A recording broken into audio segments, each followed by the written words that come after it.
Semuanya. Salam kenal ya, aku Datin. Bener tadi kata Mas Clement panggil kerennya Datin aja, dan singkatnya Datin aja. Jadi hari ini malam ini aku pengen sharing nih sama teman-teman semua tentang exciting gitu ya. Jadi pengenalan dulu. Jadi aku sebagai konsultan kurang lebih 4 tahun di Magnus Digital Indonesia. Magnus ini adalah agency. Jadi kebetulan aku sebagai strategis dari sisi keseluruhan konten. Jadi nggak cuma SEO aja, tapi ini adalah salah satu part di mana pekerjaan aku dalam sehari-hari gitu ya. Oke, jadi aku akan sharing nih tentang SEO friendly copywriting. Bentar. Ya, jadi ini agendanya nih, kira-kira hari ini mau bahas apa aja sih? Yang pertama tadi ya SEO copywriting, apa sih SEO copywriting dan kenapa sebenarnya teman-teman udah harus mulai pakai SEO copywriting untuk bisnis atau mungkin personal teman-teman atau teman-teman juga misalkan kerja kayak aku juga gitu ya punya klien dan teman-teman bisa rekomen nih harus mulai pakai SEO gitu. Terus yang kedua adalah step untuk copywriting yang baik gitu ya, bisa dibilang sukses, gimana caranya, langkah-langkahnya seperti apa, dan yang terakhir adalah personal tips dari aku, ini pure based on experience yang aku jalanin selama aku bekerja, untuk personal ataupun klien, seperti yang tadi aku udah sampaikan. Oke, jadi sebenarnya SEO copywriting itu apa sih? Maaf ya, kok ini nggak mau jalan ya?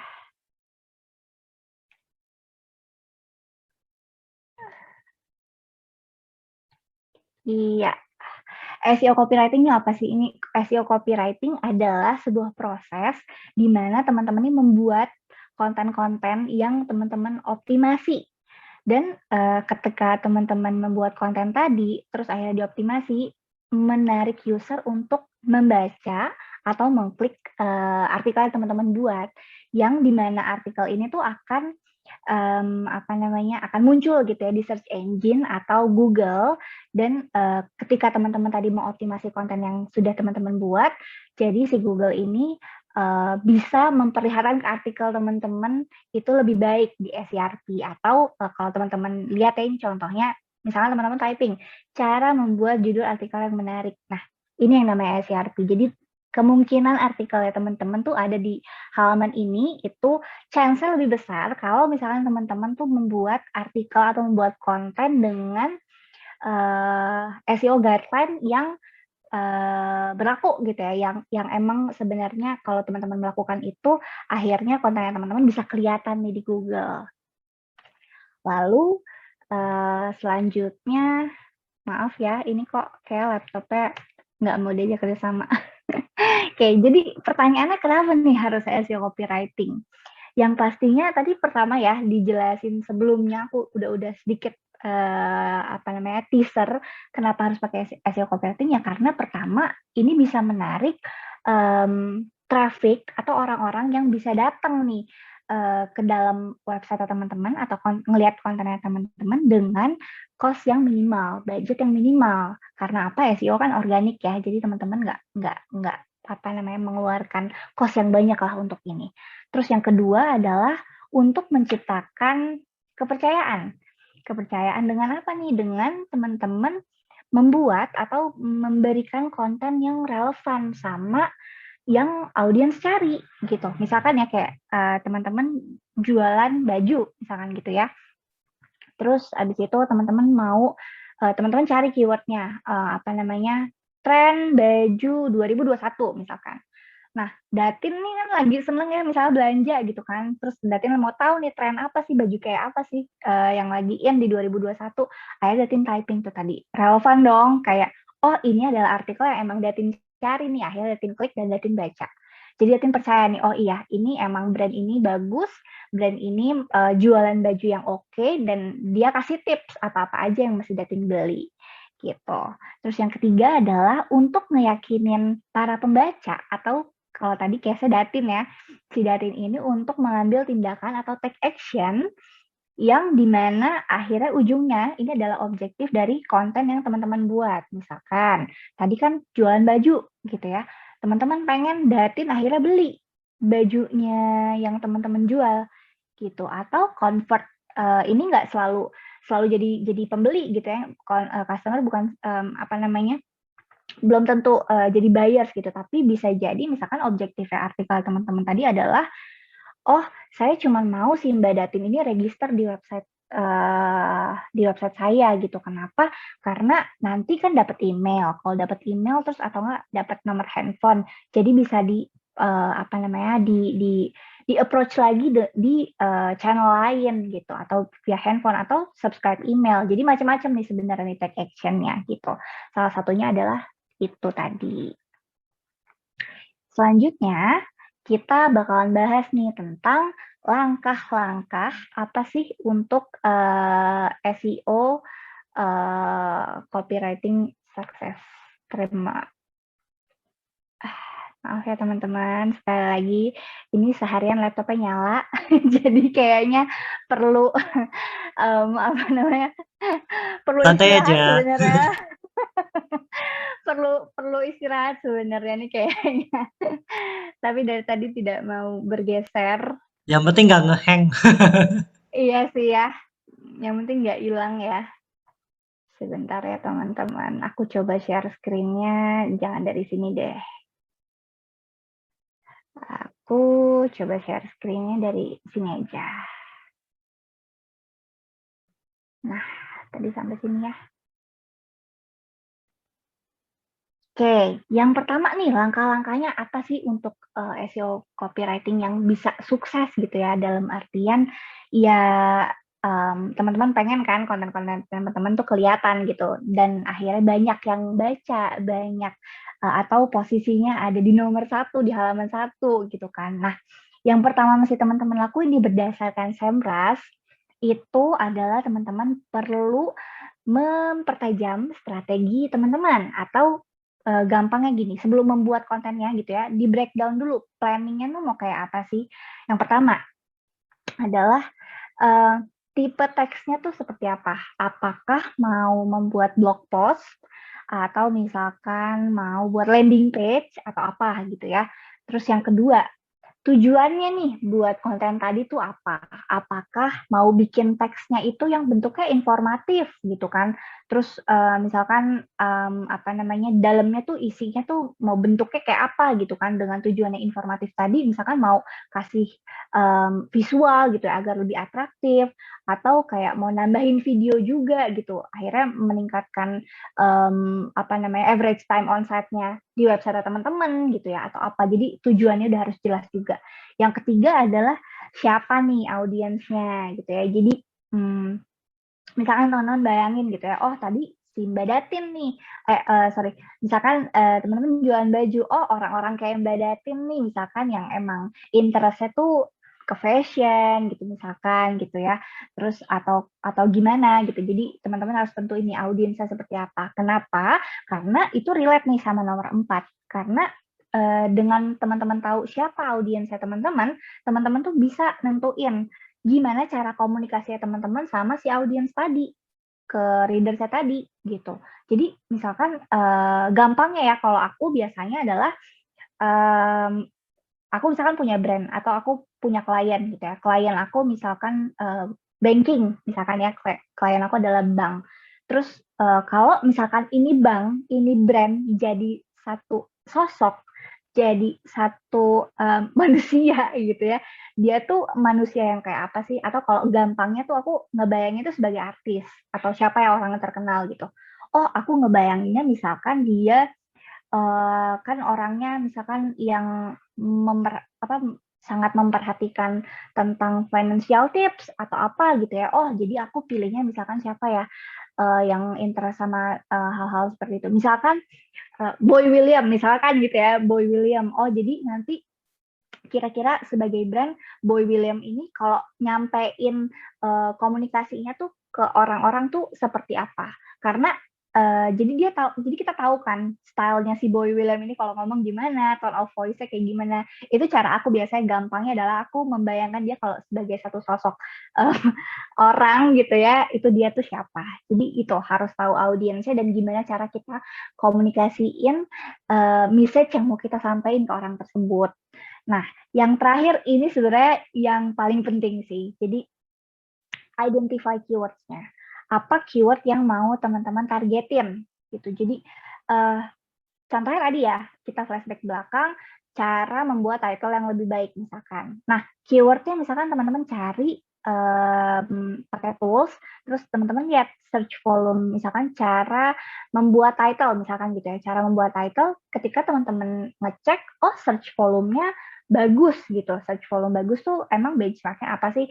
Kalau aku pribadi dengan tim SEO, spesialis di kantor aku, kita tuh secara apa namanya dari kita ya berebukan kita tuh nggak pernah mau targetin keywords yang besar-besar yang gede-gede karena apa semakin besar search volumenya semakin susah kita untuk dapetin ranking atau masuk di halaman pertama kenapa karena high kompetitif kan nah jadi biasanya kita tuh minimum search volumenya adalah 1.000 kalau search volume tuh ditanya tuh apa itu adalah volume atau seberapa banyak pencarian kata kunci di Google. Jadi kalau misalnya tadi ada 1.000, berarti ada 1.000 kali pencarian gitu. Jadi gitu ya, tadi text type gimana, purpose-nya apa, audiensnya siapa, terus kira-kira style cara bahasanya mengomunikasikan gimana, dan yang terakhir adalah keywords yang mau ditargetin. Tetap nggak mau jalan ya. Maaf teman-teman, sekali lagi ini nggak tahu kenapa laptopnya. Nah, ternyata agak lemot. Yang kedua, ini adalah teman-teman agak sedikit ngintip ya ke sebelah gitu, ke kompetitor. Kira-kira apa nih yang mereka lakuin dengan target keyword-nya teman-teman tadi. Misalkan teman-teman tadi udah nentuin ya cara membuat title misalkan gitu. Teman-teman cari di Google cara membuat title yang baik, terus cara membuat title pas keluar di Google tadi, di SERP tadi, oh yang nomor pertama, nomor kedua, ketiga itu siapa aja. Dan pas udah kelihatan, teman-teman analisa gitu, teman-teman ngecek gitu satu-satu, apa sih yang mereka punya gitu, apa yang mereka punya, kesamaannya tuh apa, terus abis itu teman-teman baca, oh ternyata si artikel A di nomor 1 bagus ya karena misalkan copywriting-nya menarik gitu kreatif kalau yang misalkan yang nomor 5 ke bawah itu ngomongnya kayak cuman tips agar title jadi lebih bagus misalkan tapi kalau yang pertama bisa dia mainin 5 cara agar title kamu lebih keren misalkan gitu ya. Nah, jadi teman-teman bisa ngelihat nih perbedaan dan persamaan dari artikel-artikel top tadi itu tuh apa aja gitu. Nah, dari situ teman-teman bisa mengumpulkan idea atau ideation yang kira-kira teman-teman bisa aplikasiin ke tulisannya teman-teman atau kontennya teman-teman. Tapi again ya, karena Google ini tahu kalau misalkan teman-teman plek-ketiplek naruhnya atau kayak udah paling bagus nih cara membuat title yang keren misalkan gitu. Teman-teman plek-ketiplek ngelakuin itu pun nggak akan works. Kenapa? Karena Google tahu nih ternyata kedetek sebagai duplikat atau plagiarism gitu. Jadi pakai aja metodenya amati, tiru, modifikasi, namanya ATM gitu ya. Amati, terus udah dilihat, terus teman-teman tiru, habis itu teman modifikasi, jangan benar-benar sama gitu. Selanjutnya, yang ketiga adalah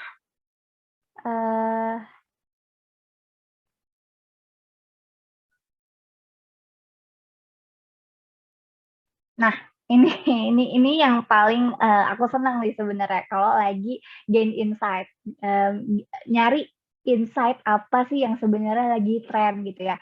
Terus yang lagi viral tuh apa. Jadi teman-teman gampang banget sebenarnya untuk cari sesuatu apa namanya insight untuk membuat konten. Kenapa? Karena sebenarnya nggak semuanya harus selalu cari di Google ya, teman-teman bisa ngobrol sama teman-temannya teman-teman gitu. Jadi redundant nih. Tapi bisa ngobrol sama teman-temannya teman-teman, terus habis itu bisa ngobrol sama kira-kira audiensnya tuh yang kayak Mbak Datin nih. Oh ya udah coba deh ngobrol sama Mbak Datin. Mbak Datin tuh interestnya tuh apa sih? Kalau Mbak Datin ditanya, oh kalau dikasih artikel kayak gini dibaca nggak sih Mbak Datin gitu. Terus atau teman-teman bisa cari dari sosial media.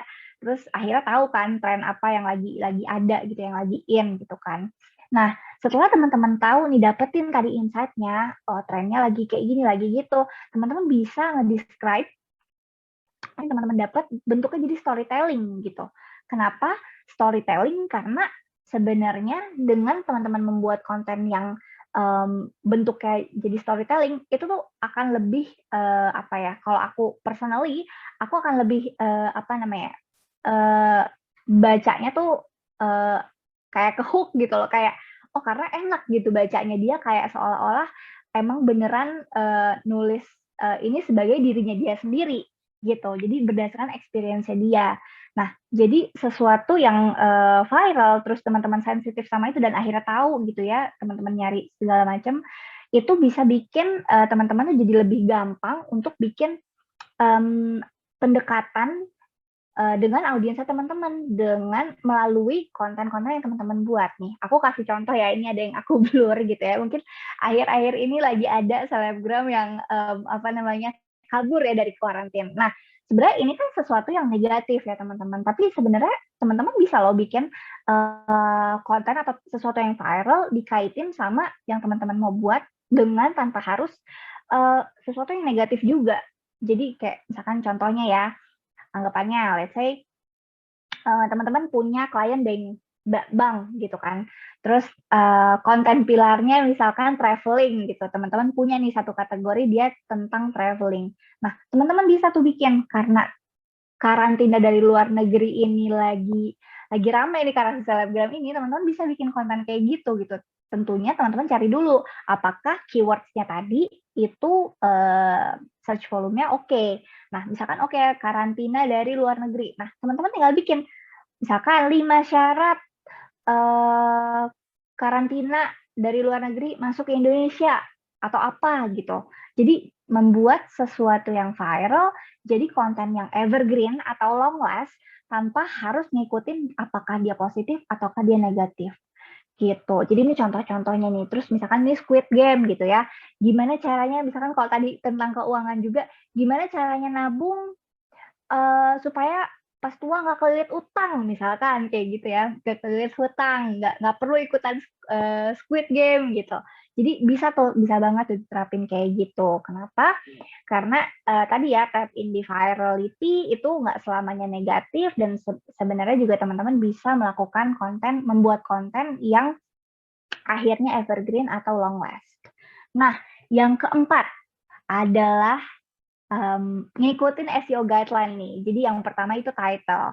Kalau teman-teman lihat ya di sini ya, title-nya ini tuh ada biasanya aku tuh dapat guideline gitu ya, yang mengharuskan aku tuh title itu nggak boleh lebih dari 60 karakter. Kenapa? Karena biar nggak kepotong nih teman-teman gitu. Jadi apa namanya nggak kayak gini nih. Yang aku kasih lihat ya, yang contohnya dia nggak selesai gini kan. Ini jadi kan pembaca tuh nggak tahu ya ini tuh apa sih tentang apa sih, karena dia harus ngeklik dulu baru dia kelihatan judulnya tuh apa gitu. Jadi disarankan title yang unik, terus target keywordnya ada di dalam sini, misalkan cara bikin video TikTok gitu ya. Keywordnya ada di dalam, maksimumnya 60 karakter. Dan teman-teman harus bikin title yang relevan nih sama kontennya teman-teman. Karena apa? Ini ngaruh nih ke rankingnya di search engine gitu. Selanjutnya, meta description. Meta description tuh yang mana sih Mbak Datin? Nah, kalau yang atas ini kan title nih teman-teman. Bawahnya ini nih, kalau ada ngeliat deskripsi singkat, itu namanya meta description. Nah, meta description ini juga sama nih, yang pastinya dia harus konten keywords yang tadi teman-teman targetin. Misalkan tadi ya cara membuat video TikTok, teman-teman taruh di sini, maksimum karakternya juga ada 140 sampai 160 karakter, yang kira-kira 1 sampai 2 line aja. Dan yang terakhir adalah ada ajakannya. gitu. Atau biasanya sih kalau nggak ajakan teaser, misalkan ini ya 14 ide konten TikTok untuk promosi bisnis, misalkan apa namanya, instead of nanyain kayak lihat caranya di sini apa, atau intip caranya di sini, itu kan ajakan. Aku biasanya taruh satu kalau emang nggak panjang, misalkan satu apa namanya, aku sebutin salah satunya adalah misalkan apa ya, buat ide konten TikTok, ikutin tren FYP misalkan kayak gitu. Terus abis itu mau tahu lebih lengkapnya klik di sini gitu. Jadi emang ada apa namanya, modelannya teaser atau call to action-nya gitu. Terus yang selanjutnya adalah headings nih teman-teman. Nah, headings ini adalah format di dalam konten yang teman-teman buat, artikel yang teman-teman buat itu harus disesuaikan gitu. Jadi misalkan di atas headingnya apa, terus nanti masuk ke dalam, habis itu misalkan ya, contohnya ya aku kasih contoh aja deh biar lebih kebayang. Misalkan tadi 5 cara membuat video TikTok. Nah, pas masuk ke dalam itu harus di format heading 1 nih. Ini dia 5 caranya misalkan. Terus habis itu lanjut yang pertama. Nah, lanjut lagi tuh pakai heading 2 gitu. Nah, terus abis itu biasanya aku juga pakai numbers gitu. Kenapa? Karena nih dari Semrush juga gitu ya, artikel dengan yang memiliki numbers atau list berbentuk list itu dapat 2 kali lebih banyak traffic dan 2 kali lebih banyak share. Terus kadang-kadangnya aku juga pakai ini, tapi nggak selalu sih ya, tergantung dari konten itu sendiri. Kalau emang cocok ya aku masukin, kadang enggak juga. Jadi aku pakai bracket nih teman-teman. Jadi misalkan aku pegang salah satu klien gitu ya, susu formula gitu, misalkan susu formula untuk rekomendasi susu formula untuk anak 2 tahun misalkan gitu, atau 1 tahun. Terus dalam kurung ibu wajib tahu gitu, atau apa. Jadi ini yang mengklarifikasi apa sih emang dalamnya nih artikel gitu. Terus abis itu yang terakhir adalah bisa teman-teman tambahin actionable words, kayak ini 5 hal ini bisa membuat kamu lebih apa, atau makanan ini bisa nge-boost mood kamu, misalkan gitu. Jadi bisa pakai kata-kata ini.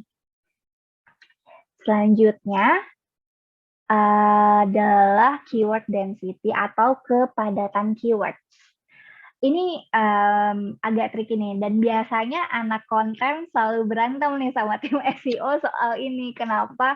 Karena sebenarnya kalau pribadi gitu ya, kita tuh kadang-kadang pas baca, aduh ini tuh kepadatan keyword-nya tuh kayak ngulang-ngulang mulu. Terus kayaknya secara konten tuh kita kayak gemes gitu ya, kayak aduh ini terlalu banyak diulang-ulang dan akhirnya maksa. Nah, kenapa tetap ini mesti di-follow? Karena emang apa namanya, inilah yang berlaku gitu ya, ini yang bisa nge-boost artikel teman-teman, atau bisa ngebikin rankingnya teman-teman jadi lebih artikel teman-teman jadi top rank atau top page gitu. Jadi ini selalu aku ikutin sih, walaupun kadang-kadang aku sebel gitu ya. Jadi yang pertama adalah biasanya timku itu selalu taruh 2% kepadatan keywords dari total kata yang dibuat. Misalkan artikelnya ada 1000 judulnya, total words-nya, ada 1000, jadi 2% dari 1000 itu minimal si keyword yang tadi ditargetin diulang 20 kali di dalam artikel tersebut. Nah, terus penempatannya gimana Mbak Datin? Kalau aku biasanya aku spread, jadi nggak aku taruh di satu paragraf tuh aku banyakin gitu, enggak. Jadi biasanya aku spread dan aku juga apa namanya, ngobrol sama teman-teman yang tetap gimana caranya bikin konten-kontennya ini dengan kepadatan keyword tadi tetap enak dibaca, tetap natural. Biasanya kita taruh di search kata pertama, terus habis itu kita repeat lagi di bawahnya, atau di tengah, atau di bawah gitu. Jadi ini masih fleksibel sih, walaupun emang kadang-kadang agak pusing gitu ya, untuk biar nggak terlalu mengulang gitu. Nah, selanjutnya adalah snippet. Snippet ini apa namanya? Ini contohnya teman-teman. Kalau teman-teman googling gitu ya, suka ada kan yang kayak gini kan, people also ask apa nih, diklik terus keluar jawabannya. Nah, kita bisa juga nih pakai ini gitu kan. Jadi teman-teman caranya adalah bisa pakai metodenya explain gitu. Jadi keyword tadi dijelasin di dalam artikelnya, terus apa itu dijelasin juga, terus bagaimana. Nah, biasanya kalimat-kalimat yang kayak gini nih, biasanya di-feature sama Google sebagai snippet, gitu. Udah pada bosen belum? Oke, selanjutnya. Selanjutnya adalah bikin. Nah, ini tadi kan plan semua ya, udah tahu kan teknisnya harus apa.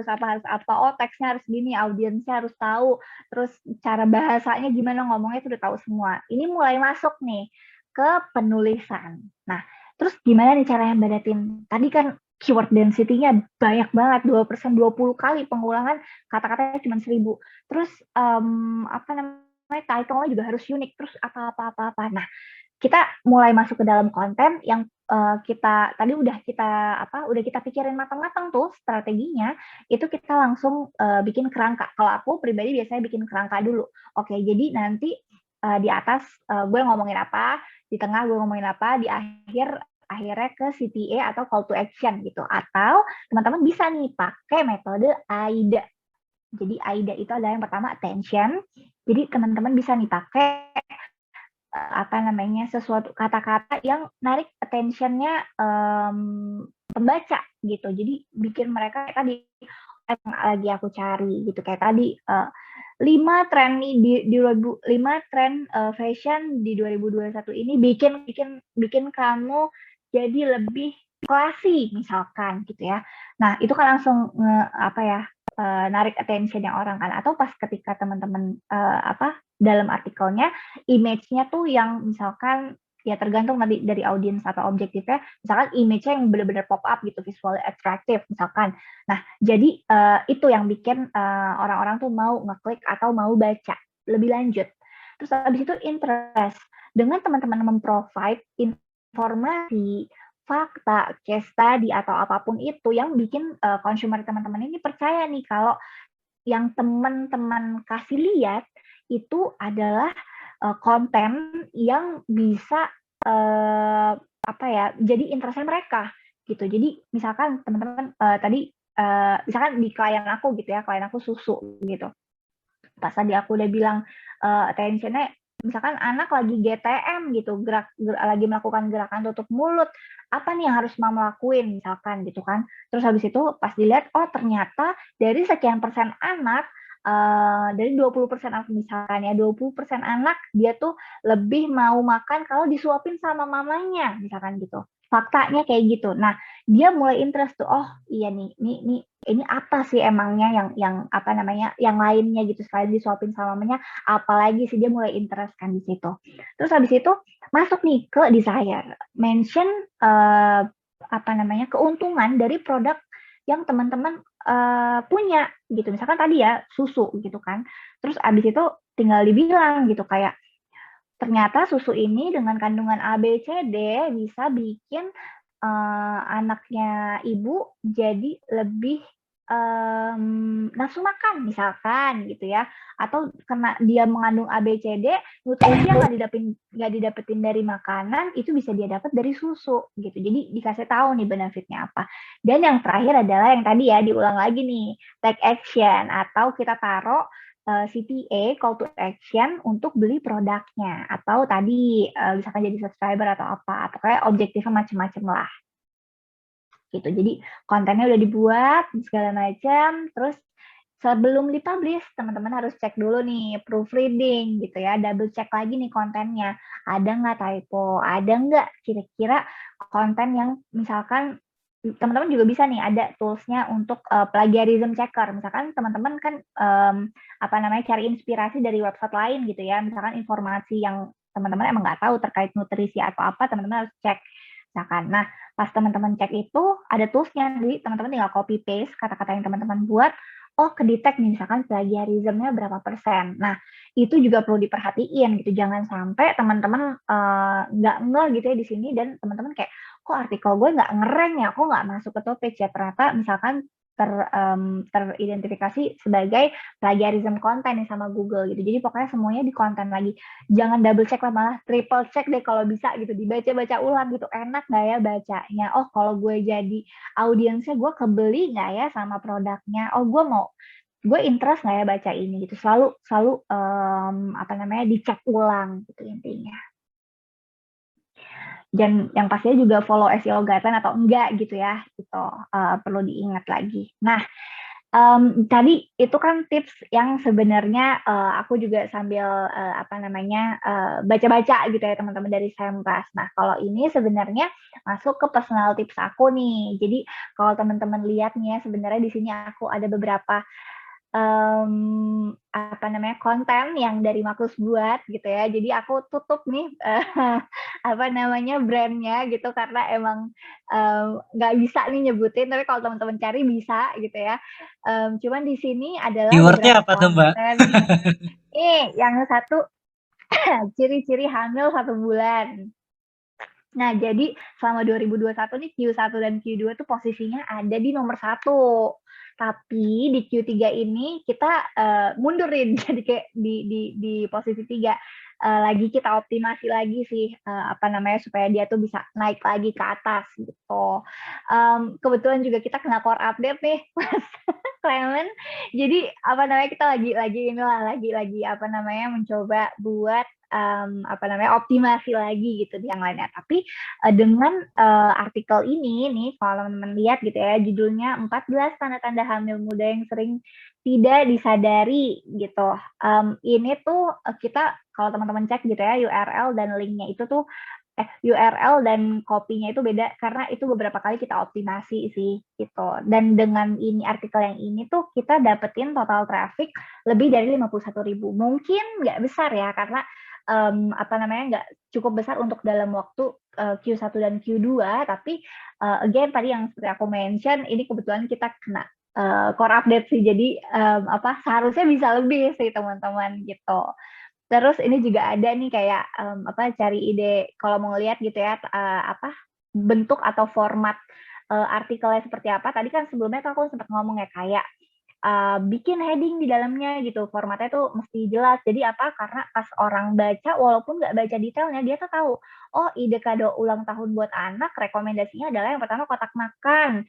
Terus habis itu buku dongeng, mainan masak-masakan, apa-apa-apa di bawah. Terus di bawah nih ada CTA ke produknya gitu, di relate nih sama susu gitu. Jadi kurang lebih yang tadi udah kita bahas tuh ada sih semua di sini. Nah, jadi tadi ya balik lagi nih ke personal tips dari aku. Yang pertama adalah yang paling penting adalah selalu put yourself in consumer's shoes. Dalam artian kalau teman-teman jadi audiensnya tadi gimana sih perasaan teman-teman ketika baca konten yang teman-teman buat? Apakah akan kebain? Apakah justru kayak, aduh ini kayak bertele-tele banget, nggak dapet nih. Maksudnya gue nyarinya apa, nggak relevan gitu title sama kontennya misalkan gitu ya. Terus yang kedua nih yang biasanya works ya, selalu pakai title yang kalau emang bisa pakai angka gitu. Jadi kayak misalkan 6 cara, 8 ciri-ciri, 10 rekomendasi, bla bla bla bla itu pakai angka. Itu biasanya naiknya cepat kalau kalau apa personally gitu ya aku dan teman-teman dari Magnus. Terus ketiga adalah create listicle content. Ini juga masih sama sih ya, kurang lebih relevan ya sama title menarik ini gitu. Jadi dibuat nih biar lebih rapih dan kayak nggak kalau teman-teman pernah kan baca, mungkin pernah landing ke satu halaman, terus artikelnya tuh kayak jebret gitu, udah dari awal sampai akhir tuh paragraf padat gitu. Itu kan kayak kita nggak tahu kan ini poinnya apa sih, terus kayak mau baca tuh kayak pusing gitu kan. Nah, ini tuh biar clear, biar lebih informatif dan tanpa harus baca panjang-panjang deskripsinya, teman-teman udah tahu poin-poinnya tuh apa aja. Jadi dibikinnya listicle. Terus abis itu keempat, jadi orang yang kepo itu penting banget nih, harus banget. Kenapa? Karena dengan teman-teman kepo, ya teman-teman jadi haus mulu nih akan informasi gitu ya. Jadi kepo itu nggak selalu negatif nih teman-teman. Jadi teman-teman bisa tuh kayak tadi ya mungkin scrolling, main ke berbagai channel gitu, lagi nyari tahu, oh di Instagram trennya lagi apa sih? Oh di TikTok trennya lagi apa sih? Oh di YouTube lagi viral apa sih? Atau apapun itu gitu. Jadi selalu kepo sama teknologi, selalu kepo sama informasi, selalu kepo sama orang gitu ya, ngobrol tadi kan bisa gain insight dari teman-teman lainnya gitu. Dan yang terakhir adalah analisa, check ombak, test and learn, dan keep optimizing your content. Jadi itu sih yang selalu kita, kalau kayak ini kan ya contohnya nih, kita sempat di posisi 1, terus akhirnya ke posisi 3, kita tahu kan, oh analisanya kenapa nih dia tiba-tiba jadi apa namanya di top 3, kita harus optimasi di bagian mana lagi nih, terus kita mesti cek ombak apa lagi nih, kemarin udah ubah title, apa kita mau ubah meta description-nya lagi, terus abis itu kita buat, terus kita tinggal nunggu, karena gimana pun juga ya teman-teman, SEO itu kan algoritmanya berubah-ubah dan kita nggak tahu ya apa namanya, yang bisa kita lakukan adalah test and learn dan keep optimizing. Jadi kurang lebih itu teman-teman sharing dari diriku, semoga bermanfaat. Dan mari kita diskusi, ada apa namanya, atau ada teman-teman mau tanyain tentang tadi tips-tips yang udah sempat aku jelasin gitu teman-teman.